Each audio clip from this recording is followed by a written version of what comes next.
சமீபத்தில் நீங்க பார்த்திருப்பீங்க, வேஷ்டி சட்டையெல்லாம் போட்டு ஒரு தமிழ் தொலைக்காட்சிக்கு பிரதமர் மோடி பேட்டின்ற பேர்ல ஒரு ஷூட்டிங் பண்ணியிருந்தாரு. அதிலையாச்சும் உண்மையா பேசினாரா?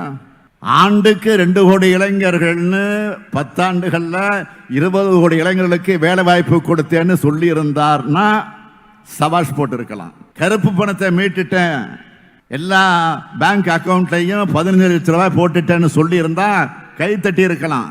உழவர்களோட வருமானத்தை 2 மடங்கு ஆக்கிட்டேன், விலைவாசியை குறைச்சிட்டேன், நதிகளை இணைச்சிட்டேன், தமிழ்நாட்டு மீனவர்கள் கைதை தடுத்துட்டேன், பெண்களுக்கு 33 விழுக்காடு இடஒதுக்கீட்டை செயல்படுத்திட்டேன்னு சொல்லி இருந்தார்னா உள்ளபடியே வாழ்த்தி இருக்கலாம்.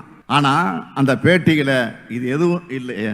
தமிழ்நாட்டு மக்கள் கேட்கிறாங்கன்னு நானும் ஒவ்வொரு மேடையிலும் கேட்கிறேன்.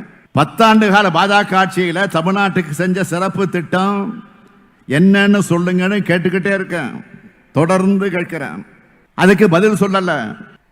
அந்த பேட்டியை முழுசா பார்த்தவங்க அது நியூஸ் டைமா இல்ல காமெடி டைமான்னு கொஞ்சம் கன்ஃபியூஸ் ஆக்கிட்டாங்க. ஏன்னா அமலாக்கத்துறை நடவடிக்கைகளுக்கும் தனக்கு எந்த சம்பந்தமுமே இல்லைன்னு ஒரு உருட்டாரு பாருங்க. பேட்டி எடுத்தவங்களும் ஆடி போயிட்டாங்க.